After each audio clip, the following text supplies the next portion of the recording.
What's up, everybody? Welcome back to the Extended of the Ravens podcast. I just stumbled through that. This is episode number 27. If you haven't already, hit that subscribe button and make sure notifications are turned on. There's a bell icon that'll pop up, and you click that and hit all. If you want to, go in the comments and tell us what you like about this episode at the end, what you didn't like, or any subjects that you may want to hear about in the future. I know it's been a minute, but we're back at it, and I've got the Pastor Matt Carmichael here with me today. How you doing today? Great. Thanks for having me. Appreciate it. Of course, this is a very long awaited episode. I've been wanting to do this for a while because you're one of my most wanted guests. Oh, I appreciate it. It was my bad. I think I had surgery. Yeah. And couldn't make it. But it's a good excuse. But I've heard about this. You had a lot of my friends on, awesome guests. So thank you for having me. I'm excited to be here. Of course. So we're just going to start out with where you came from, like where you grew up, and kind of your salvation story, how you came to Christ, and eventually ended up as our executive pastor, and so on. That's a lot of ground to cover. Yeah. I was born at a very young age. No, I'm just teasing. I was born outside of D.C., and I have two younger brothers. My parents got divorced, and I moved around. So I've lived in D.C. and Florida, Atlanta, Chattanooga, went to school on the Tennessee-Virginia border, Birmingham. So a lot of places. Didn't really grow up in a Christian home necessarily. Instead of Christ being the center, it was more like knowledge was the center of our home. My mom raised three boys on her own, worked two jobs, great mom. But really wanted us to be self-sufficient, and I appreciated that. So we would have to come to the dinner table with a current event or something we learned, and we would discuss and debate. And so it was unique. There wasn't and when I grew up in D.C. and during the impressionable years, I went to school at a private school that was underground with like a literal princess from Africa in my class, and it was very affluent, and my next door neighbor was the ambassador from Japan. And then when my parents moved, my mom had to take care of us on her own. There was barely enough food to feed us, and I had to make my way on the playground. It was pretty rough at Knee Black Elementary. So I kind of got the best of both worlds. I really appreciate both of those. But I was only Christian in my family. I think my mom would say that she was, but she was very new agey, no ultimate path to the ultimate truth kind of thing. And neither of my brothers are believers yet. So it wasn't a normal Southern upbringing, but I had a lot of, there's kind of a $2 theological word, seminary word, is there's a lot of prevenient grace, God was going after me before I was going after him, and I can look back and see I'd get in trouble for everything I did. I was on a short leash, and now I'm so thankful for that. But at the time I hated it, but now I can look back and see how God was with me and guiding me, and so it was an upbringing where a lot of it was based on knowledge, based on education, and so is that good from where I came from? Yeah. After my senior year, I needed, between senior in high school and freshman in college, I thought, I definitely went to church sometimes, definitely on Easter, definitely on Christmas, enough to know the Apostles' Creed and when to stand and when to sit and get that hymnal out. So I kind of had done it, but I didn't really get it. And so during that summer between senior year and freshman year, I decided there might be something to this. So I wanted to read the Bible, read the Old Testament. So I had to find a Bible first. Yeah. And when I did, I opened the first page and it says, in the beginning. I thought that was a good place to start. And that summer I read the whole Old Testament. Oh, wow. And I put that down and I thought to myself, what the heck was that? I didn't get it. All these names, I couldn't, and these fanciful stories of fires and floods and just stuff that I just didn't get. But the Bible says that faith comes by hearing the word. So I think I got enough in me where I'm there is something to this, and I want to know more. And so I decided that I wanted to go to a Christian college. I didn't really know what that looked like. I knew I wanted to play tennis, And so I got a tennis scholarship, and I went around looking at schools that I want, Christian schools.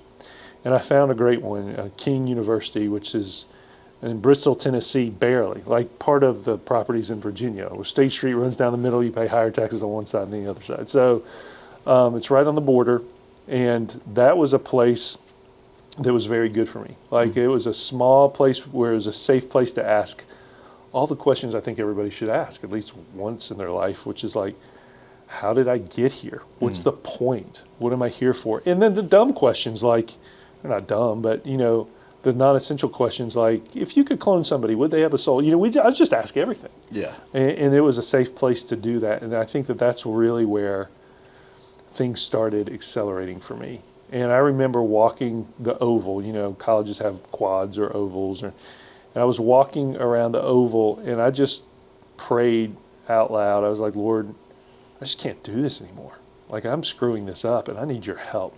And as messy as that prayer was, God honored that. And I started seeing him do good work and really catching hold of that. What else?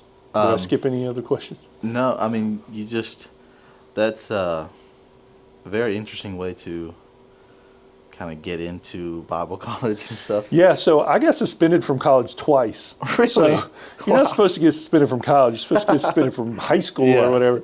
So I was still figuring it out. Yeah. It's not that simple. It was messy, like I said. And so I remember just trying to, it's good to go to college and learn. Right. But I needed to go to college and figure out who I was and what I wanted.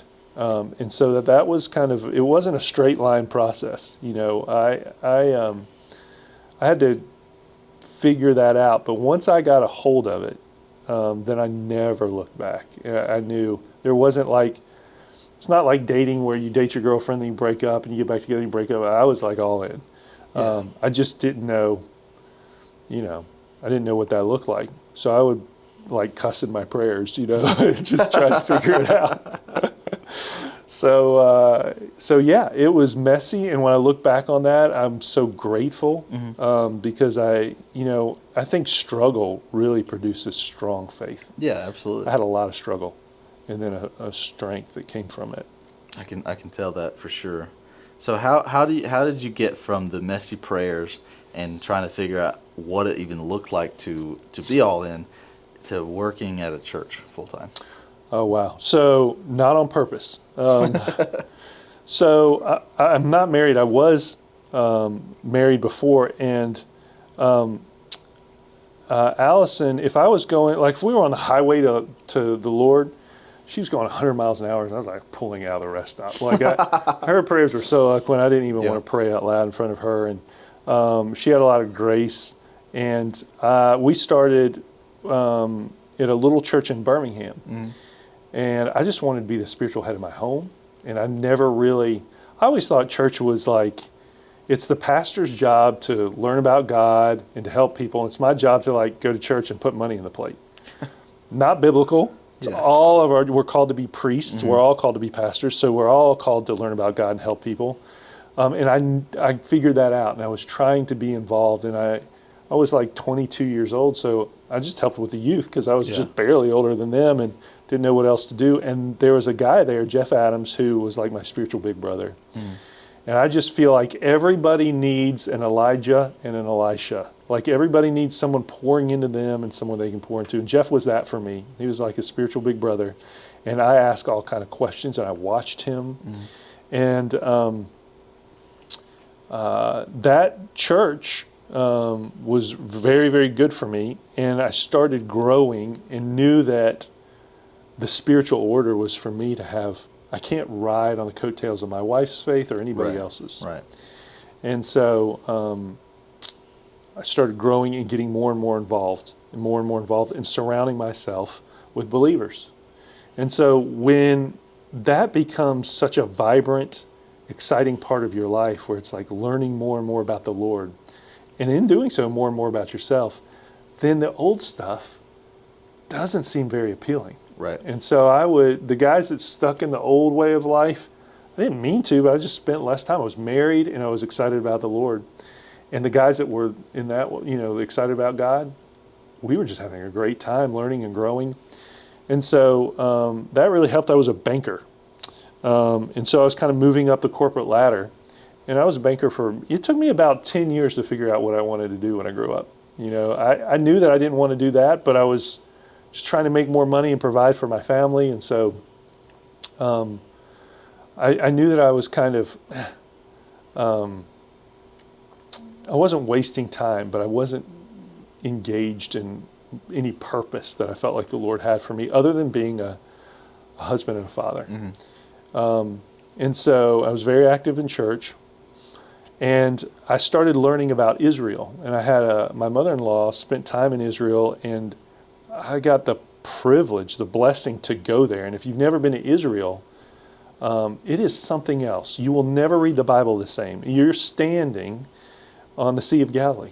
You're standing in Capernaum where Jesus taught in this temple here. In this synagogue right there. And Peter's mother-in-law's house is right here. Like, you're in that place, and so the Bible kind of pops and comes alive. Now, in the meantime, little side detour, I kind of keep up with foreign policy and geopolitics, and there was a nonprofit, the International Christian Embassy, that asked me to come write the English-speaking news for them. Like, this is what Hezbollah is doing, this is what's going on in Israel, elections, Hamas, all that stuff. Yeah. And I told them, heck no, man, I'm not moving my family in the middle of 22 million hostile Arabs for no money, right. just a little severance. Yeah.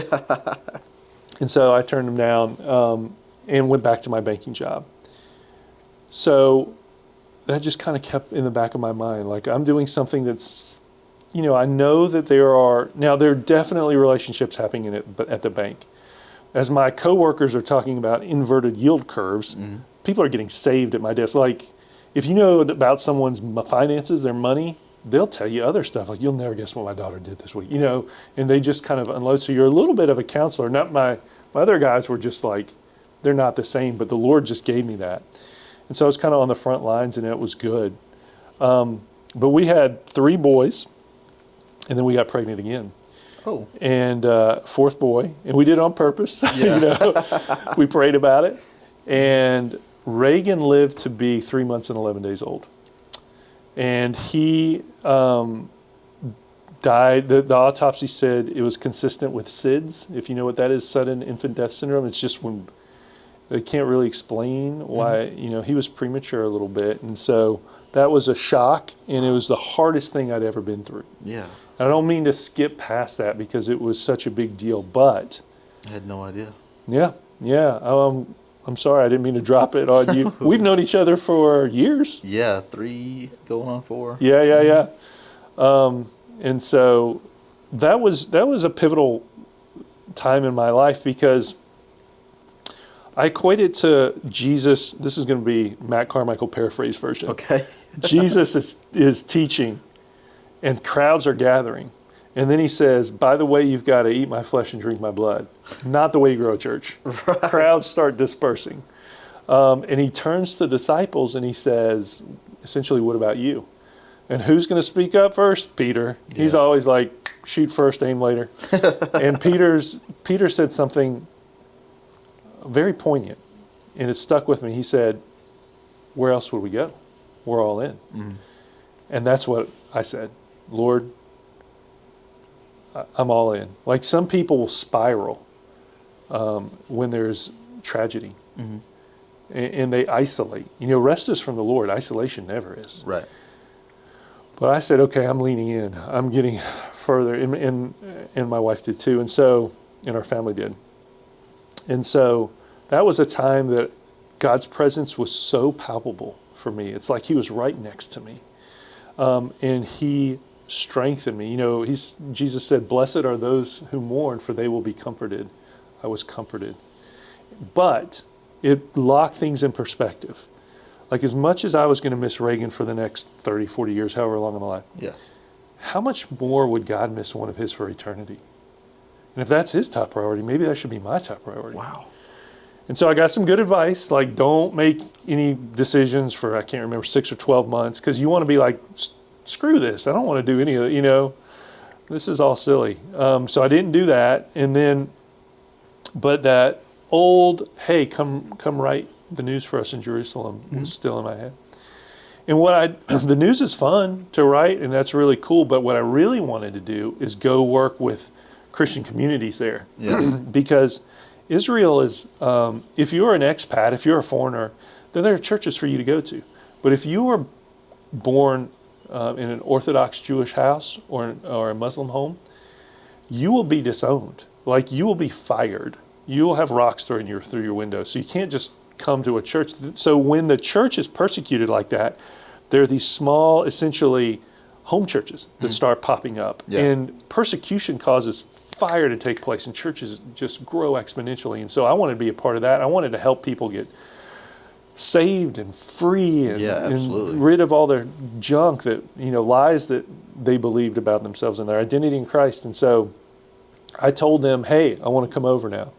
And they said, man, I'm sorry. Now we have to cut $1 million out of the budget, and we could hire 3 or 4 people for the cost of your family. And I said, hey, if it's from the Lord, it'll happen. So I'll pray, you pray, and we'll just see. Yeah.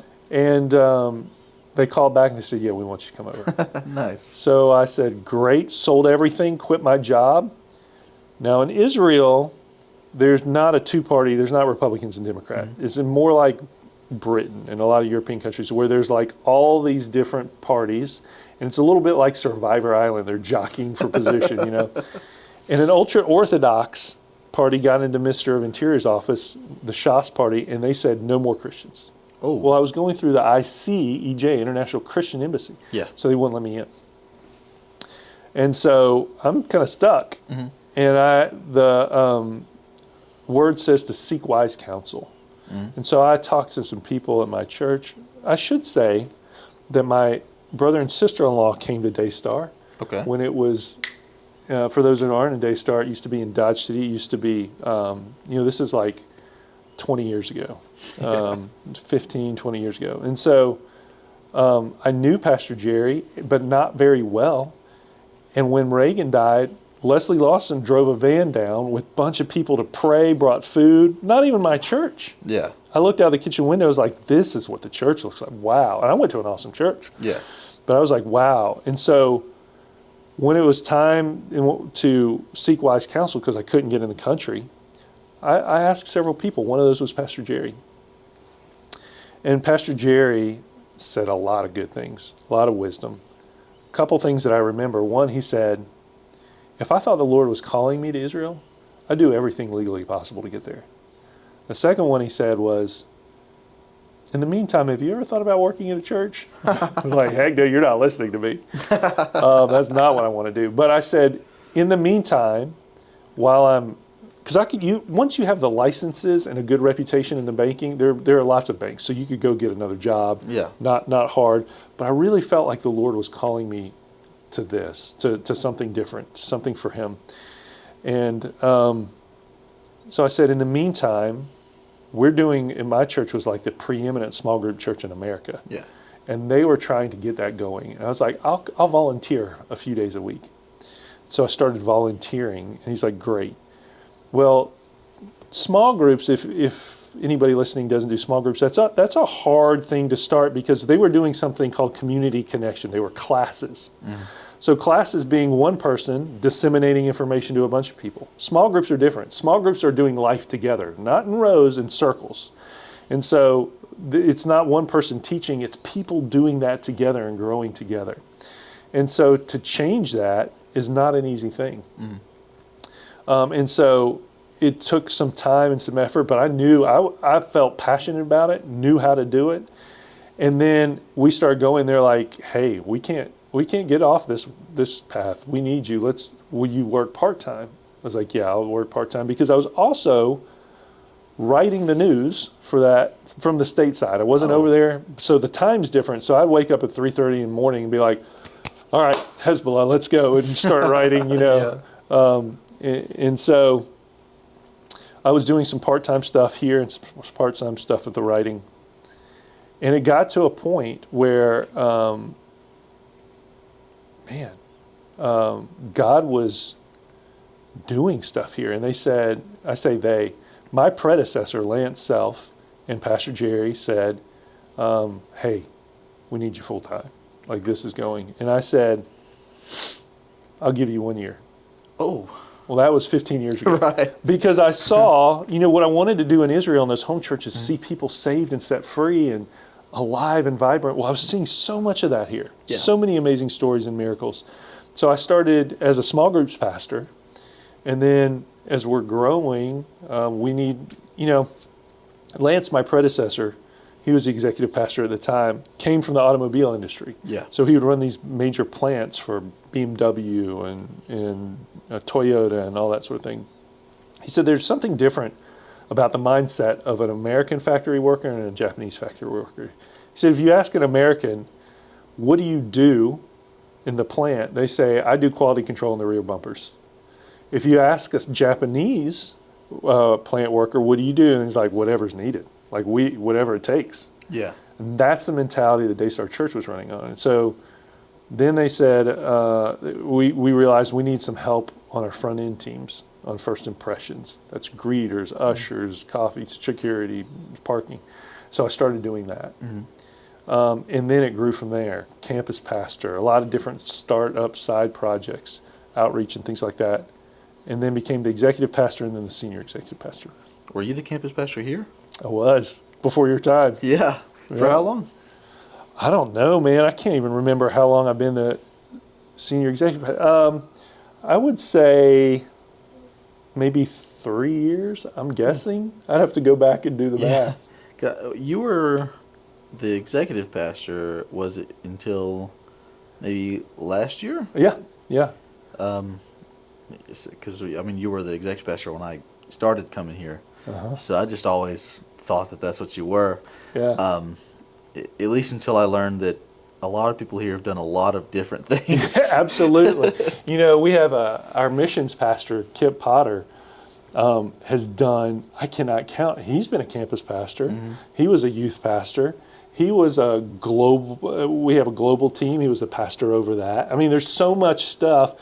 And Steve Patrick, who's been here 17 years, has done a bunch of different things. And everybody that until recently, if you've only been here for a year, maybe you've done one thing, but everybody else has done a lot of different things.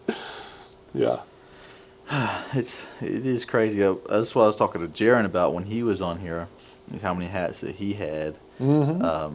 Good example. He had, I think, 3 or 4 just while I was in the college with him. Yeah. And then he moved to be the Hartselle interim kids pastor, and he was there for 2 years, almost 3. And then we found Pastor Austin. Yeah. But then he's done creative, online campus pastor. So we know that people are called to ministry and they belong on the bus. Yeah. But sometimes as they grow or the Lord's leading them, they're given different passions for different seasons. Yeah. And we want to leverage that. And so sometimes we know that people are belong on the bus and we just need to find the right seat for them. And that's something very cool. Coming out of the corporate world, there's no tolerance for that. It's like, you fit in this box, you do this thing, that's it. Yep. And I think it's really cool. And that really existed before I got here, that mentality, like the Lord's given us these people and we're going to disciple them and we're going to leverage the passions and personalities and spiritual gift set that the Lord has gifted them with. And so that's what we try to do. Yeah, that's one thing that I love when I do work here sometimes is that, or there was a point where I was here for about 4 months and this is all I did was maintenance around here.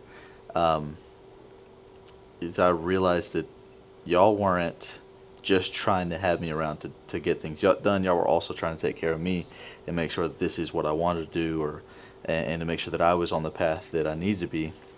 That's so cool to hear you say that. It was y'all were just discipling me while I was like trying to do tasks and stuff. But you say that, but you were, before that and during that, you were helping out with students, with youth, and having influence in a bunch of different places. And so I think about Paul, he's a tent maker. That's not what we remember Paul for. Right. He was making tents, but he was doing all kind of other stuff. And that goes for all it goes for everyone you read about in Scripture. And so that's what you were doing here is, like, you were doing these tasks and then having all this kind of influence. I would come on a Wednesday night where students are gathering, and it's like, Nick, because you've had all these relationships built and they trust you and look to you. So, and not just that, but within the college and the staff. So, just to push back on the one thing Right. that you were doing, I think you were doing a lot of things. Well, sometimes I just look over, it's just something that I am doing. I'm just not really thinking about it. Yeah. Because it's what I love to do. I love being here, and I love connecting with anyone that I can connect with. And it wasn't always like that. When I got here, I couldn't talk to anybody. I had no idea who anybody was or how to get to know them. I was super awkward. I didn't know how to make friends. But this place will take you out of that pretty quickly. It's so cool what the Lord will do and do through his people, and so what I can think of so many stories like that where the Lord has used his church and his people and just helps us grow through that and trust and walls coming down. And true strength comes from vulnerability and the willingness to do that and allow him to do that. So absolutely. So now we have 43 people on staff. Yeah. Our weekly attendance is over 5,000 across our footprint. And so we're growing very quickly, and so it's kind of strapping a saddle on a rocket ship. We're trying to keep up as much as possible. Yeah. Our growth just in the last couple of years has been crazy. I remember specifically like the end of 2022, maybe beginning of 23, there was just some, I say random spike in attendance, and it just never stopped. It wasn't like something happened and people were just going to church just for a moment, and then when everything calmed down, they left. We just didn't stop growing and growing and growing. And it's not that we were all about the numbers, because we're never about the numbers, never just about trying to fill seats. We're about the people. That's why we do small groups. Yeah. That's the whole point.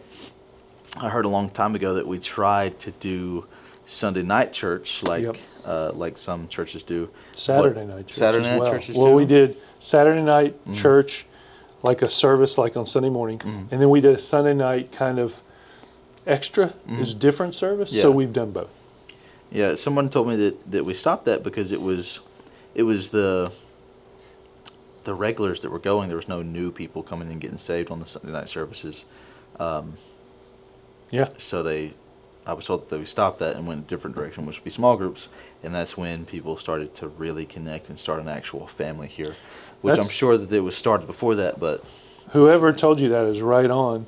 I like what you said before.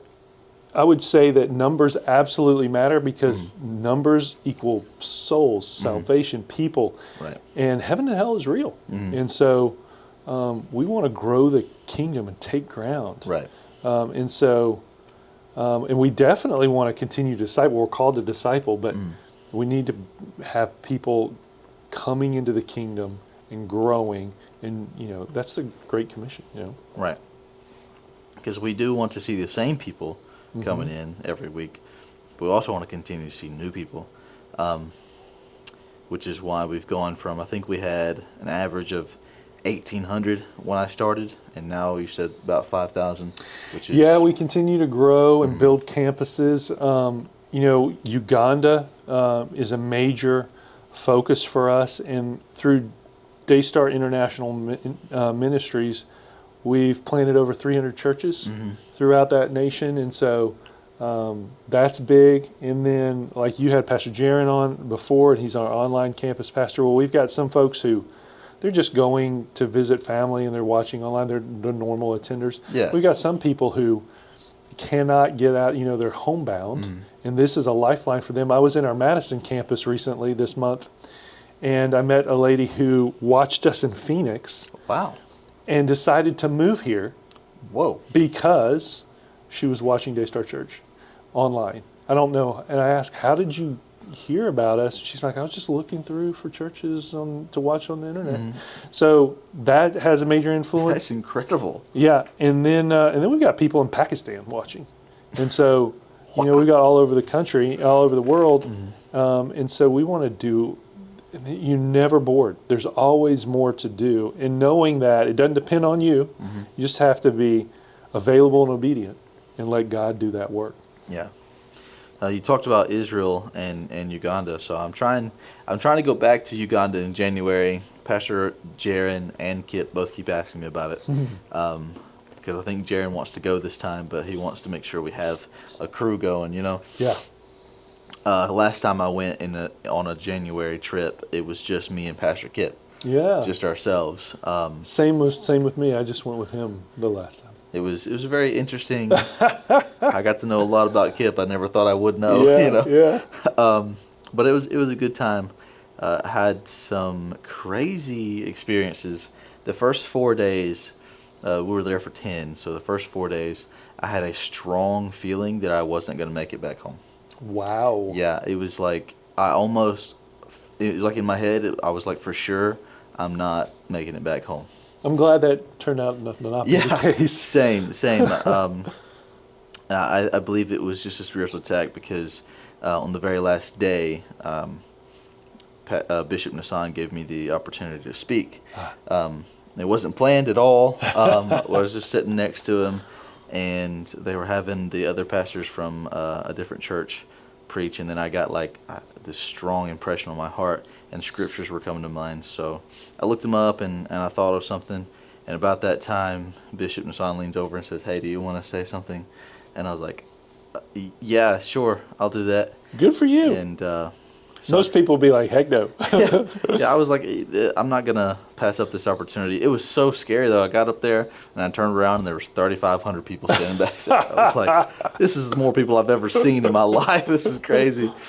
So I believe that it was just trying to discourage me from having any sort of joy to spread to them, because that's the whole thing we were there doing, was showing them that they can encounter God anywhere they are, not just in the cathedral. Yeah. So glad that I made it back as well. But I was hoping we'd go to Israel next year. So we used to go every other year, but obviously there's a war, right? Yeah. So and they're just kind of playing that by ear. But when we'll definitely get back there. Yes. And wait for the right time, and it may be next year. We'll just have to see. Because I mean, I know right now that they said that they're going to Uganda twice. They haven't said anything else about any other trips. But like you said, it's subject to change. And I hope they open up Israel again, Israel and Greece, because that experience, every time I hear someone talking about it, they're just like, it'll change your life. Yeah, it'll change the way you look at the Bible and read the Bible. And I'm just like, I want to walk where the disciples walked and where Jesus walked. And I think I've been 7 times. 7 times? I even studied in a yeshiva, like a Jewish seminary, for a summer. So I stood out. Like, these are Orthodox Jews, you know? Right. And so I remember, because I wanted to talk to Jews about Jesus, and I needed to know what they thought and how they studied, and so I ended up studying with a rabbi once a week for 5 years. And so now I feel really equipped to be able, and I did that. And we'll go back again, Lord willing, and do that again. How is it talking to an Orthodox Jew about Jesus? So let me start by saying that the religion, it's an antichrist spirit. And so we like to think, hey, these are kind of our forefathers in the faith, and that is true. But the Orthodox Jews have come from the Pharisees. They will tell you we are the Pharisees. Right. Because the Sadducees, the Essenes, they died out. And so what it is, it's built on rules and regulations, fence laws. So they're saying the Old Testament said, do not, to observe the Sabbath. And so we're going to here's the cliff that you're going to drop off of.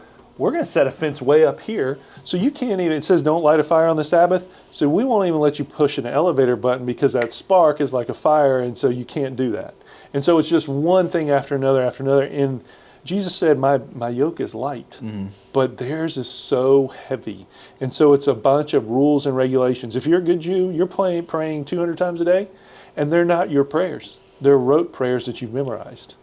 And so it's like, their thought is that you have to do mitzvot. A mitzvah is a good deed. So you do something wrong, so you have to do more good than bad. You know, like, and then you're okay. You know, what happened to that? Well, the Bible happened to that. That's not what the Bible says. It's not the relationship to the Lord. And so, it is so I'm in the yeshiva learning about this. When I first go, so the reason I could even go, let me back up. The reason I could even do that is because my grandmother's grandmother was Jewish. Oh, wow. I didn't even know that. My grandmother's Episcopalian. But they believe that you're 100% Jewish or zero. There's no 1/16 or anything like that. And that it travels down the maternal line. And so it stops with me. My kids would be 0% because I'm their father, not their mother. So they believe I'm 100% Jewish. So they said, you can come. And when I got there, they're like, no, are you a Christian? I was like, oh, snap. Like, I'm not going to lie. But now I've got all my bags in my head. Like, what am I going to do? Where am I going to go? I said, yes. And they said, okay, you can talk to the rabbis about that, but don't talk to the students while you're enrolled. Oh. And I said, okay. And started learning. Well, then I would say in class, like, their way of learning is often, it's like debate, which is like, it must be in my genes because that's the way I grew up. And so I would say things that Jesus said without saying Jesus said. And they'd be like, you know, like, whoa, let me think about that. Because they don't know anything about what Jesus said. And so I made some good friends there. And after the semester had ended, a couple of them said things like, I mean, verbatim, they were like, Matt, I've got all the placemats set, but I'm missing the centerpiece. So afterwards, I was like, let me tell you what the centerpiece do you want. And so I took several of them, and I had a Bible that I kept under my mattress. Oh. And I showed them the Bible. I gave them the word, the gospel. I left the Bible with them and flew out. So I don't know how that turned out. You did on your last night? Yeah. That's hilarious. On That's my awesome. last day in the program. That's awesome. Yeah. Wow. And so I don't think I'm probably invited back to the yeshiva. A little old now for that program, but talking to, you know, what you will quickly find is that Orthodox Jews are very familiar with the rules and very ignorant about Scripture. And so you can read Isaiah, and I could read Isaiah to them, and it would talk about the Messiah dying for their sins and nail-pierced hands. And they're like, whoa, we don't read the New Testament. And I was like, no, this is in your book. This is Isaiah. You know, and be able to, there's so many things. You know, Jesus, you know, there's over 300 prophecies that he fulfilled. And so, but they're if they were to convert, their parents would literally rip their clothing and disown them. So they're giving up their family and their way of life and everything that they know, and they do that. And so it's a big, big deal. And so you kind of are dropping seeds, and then at some point someone comes along and it pops. So they were thinking about Jesus, but you weren't even mentioning Jesus. You were just talking about what they already read and believe. Right. Yeah. And so in debate, like, they will say, well, this rabbi says this and this rabbi says that. In the Hebrew, it's a tzaddik, like a wise, you know, teacher. You know, which way should we follow? And I'd say, boom, boom, boom, boom, boom, Jesus. I wouldn't say who it was from, and they're like, you know, they just didn't know what to do with it. Right. And so I'm sure I was the most bizarre thing they'd ever seen come through that school. Yeah. Well, don't they think that Jesus was a rabbi, like an prophet? Yeah. Historically, tons of extra biblical works talk about Jesus, and there's a lot of archaeological digs and finds about Jesus. So they know that Jesus existed. So there's kind of, what they try to do is go different routes. They'll say, like, well, Jesus was a good Jew, but Paul said that he made him into a god. And you're like, well, let's just open the, you know, like, that's not true at all. Here's what Jesus said, you know. And then they'll say, well, maybe he's like this other guy. No, here, you know, and you kind of get to the point where it's like, well, maybe he's a madman. You got to be either, you know, Pastor Jerry taught and C.S. Lewis taught that, you know, either this guy is crazy, he's a liar, or he is the Son of God. Yeah. There's no other choice. Yeah. So let's look at this, and you could see that those first two just are nonsensical. And so it doesn't, it doesn't, and I read a lot and listened to a lot of debates between rabbis and Christians, and so it just doesn't take much to get there. Yeah. It's not hard, but what is hard is, they didn't reason themselves into that position, so reasoning themselves out of it is almost impossible. They need the Holy Spirit to come in and do that work. Yeah, y'all go check that out. There's a series, Liar, Lunatic, or Lord, Daystar Church on YouTube. Great series. Just like it's everything that he just said. It just makes everything make a lot more sense, and kind of takes away all those other arguments that they're talking about, whether he's a liar, lunatic, Because I've heard a lot of people try to say that he was just a crazy guy with a lot of influence. But then you learn the disciples were all brutally murdered, not because that they were believers, but because they would not stop talking about the resurrection. They refused to stop preaching about the resurrection. Yeah. So it wasn't just like us day by day saying, yep, I'm a believer, I'm a Christian. It was when they were threatened with their lives on the cross or behind the horses they were being drugged by, they would still be professing the resurrection. That's why they were martyred. Yeah. Such a good point. Even his brothers. If my brother said that he's the Messiah, I'm not going to preach it and go to the grave for it, because he's not. But even Jesus' own brothers did that.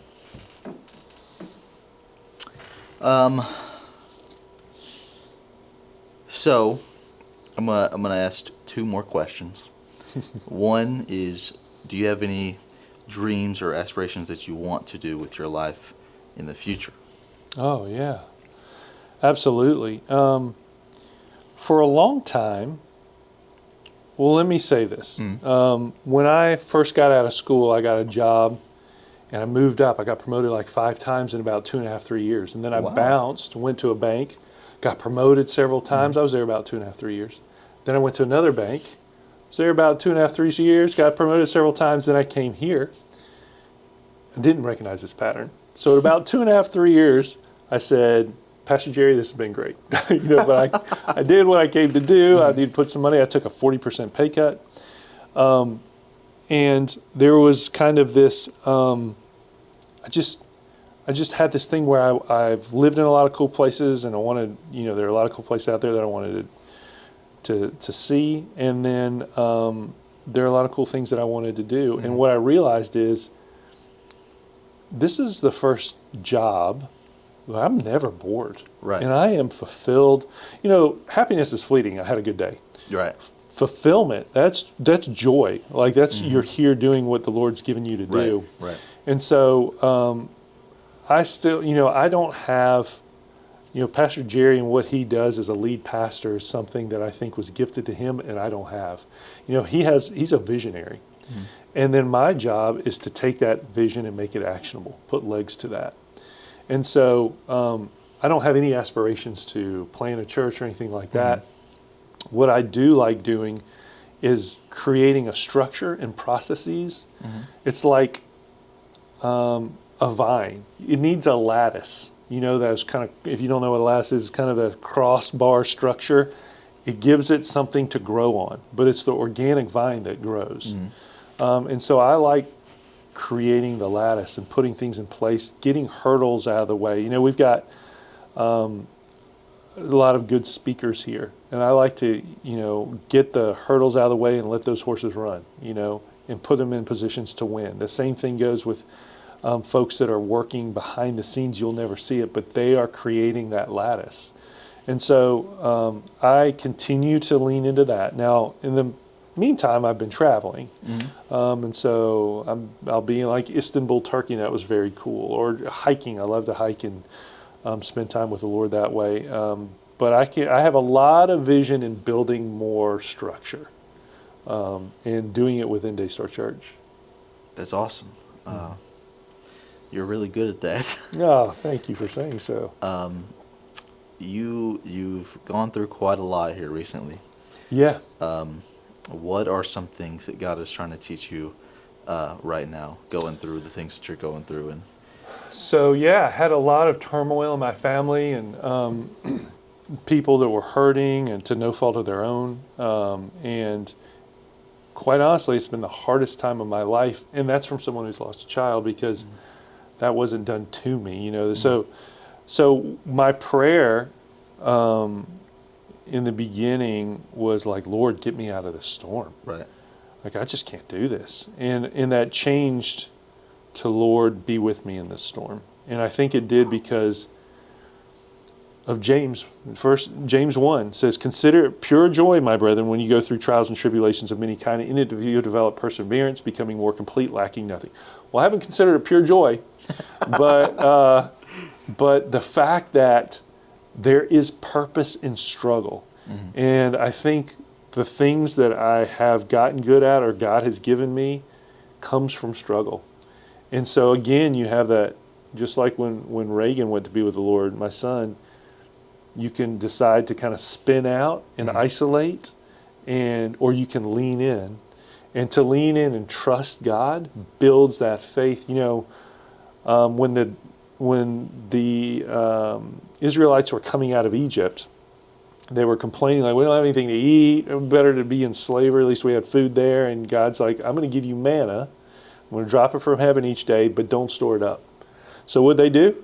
Stored it up. yeah, They tried to control it, and it rotted. And what God was doing is teaching them, you have to come back to me every day. You have to trust me. The name of your podcast is about trusting God. And so I think what I'm learning from that is how to trust God on even deeper levels, and to have an eternal mindset, to see the perspective. I could tell you, hey, my parents were divorced, and my dad disappeared, and I felt so alone. Or I could tell you, my parents really loved me. My dad has own issues, but I was taken care of. And when I felt alone, God was there, and I could tell. That perspective, that mind shift, is allowing me to see things in the eternal as God sees them, or closer to how God sees them. And so I want to be better at that. And so I'm learning a lot during this time. But one thing I know on the very basic level is that God has taken care of me. Blessed are those who mourn, they will be comforted. I feel like I'll have this very painful thing, and right after it, God reminds me, I got you. And it seems to happen every time. Every time, whether it's somebody here, I work in a place where we pray for each other, and we're all going after the same thing. And I have good, genuine friends that I love on this staff. Or it could be just in a lyric to the song in the beginning, just the basic, like, yeah, God, you are my rock, like just holding on to the basic things. But sometimes reading scripture and the words pop off the page. God takes care of me, and so I continue to learn to trust Him, and it strengthens my faith. Thanks for asking. That's a good question. of course. That's awesome. So, I mean, like I said, the whole point of this podcast is to not only to show the people that are behind the scenes, or that may not get recognized as much because they're not on the platform, but also the ones that are on the platform often and that are seen doing all the things. Like you weren't always in this, and you haven't always had it easy. Like you said, you started kind of all over the place, not really knowing what to do or how to go about being a follower. And I want people to see that it's not always easy, and there's no one place you have to start. You don't have to, it's just like fitness. You don't have to start being able to run a mile. You can start wherever is whatever you can do in that moment, and just grow from there. That's one thing I want you to see from this episode specifically. I didn't know that going into this episode, but now after hearing your story and everything that a lot that you've gone through, I'm sure there's plenty more where that came from, but Indeed. It's been great having you on, and I'm glad that we finally were able to get you in here. I know that your schedule is pretty much packed all the time. Hey, but this matters. I really appreciate it. I think that sharing God's word like this, if I were going to preach a sermon, it may just be the one sermon be this attacking kind of this clergy laity divide where people think that, especially in the South, that they must be so close to God. They grew up in a perfect home, and really what Daystar Church is a bunch of people with jacked up pasts all going after God together. Right. You know, and we're all doing this together, and God gives us certain different gifts, but we're all shoulder to shoulder, relying on each other and relying on the Lord. So kind of what you said, I think this is so good to help people realize, like, you and I, no matter what we're doing, I don't know, people might not know this, but I'm slightly older than you are. Been a believer for a long time, but we're doing the same thing. Like, you know, God is pleased with what He gives us, and when we're obedient, when we're available to Him and follow His steps, He is pleased with us no matter what our title is or what we're doing during the day. And so, what a wonderful thing to have this. Yeah. Well, if you've listened this far, just like I said, go check out the Liar Lunatic or Lord. That'll really get you started on who Jesus is as Lord, and don't be discouraged if you're not as holy as someone else that you know that's going to church or who's following the Lord, because it's not about comparing yourself to someone else who's following. It's just trying to be in that community and following as well as you can in that moment, because you'll always get better and you'll always sometimes be terrible. It happens, you know. It's like it's never straight up or consistent. At least it never is for me. Yeah, It's always like this, you know. There's some dips that are bigger than others, and some mountains that are higher than others, and you just get through it because God's always with you. And if you don't see it now, you'll eventually see it when you're through it. So thank you guys for watching or listening, and I hope to see you all next week. That was episode 27.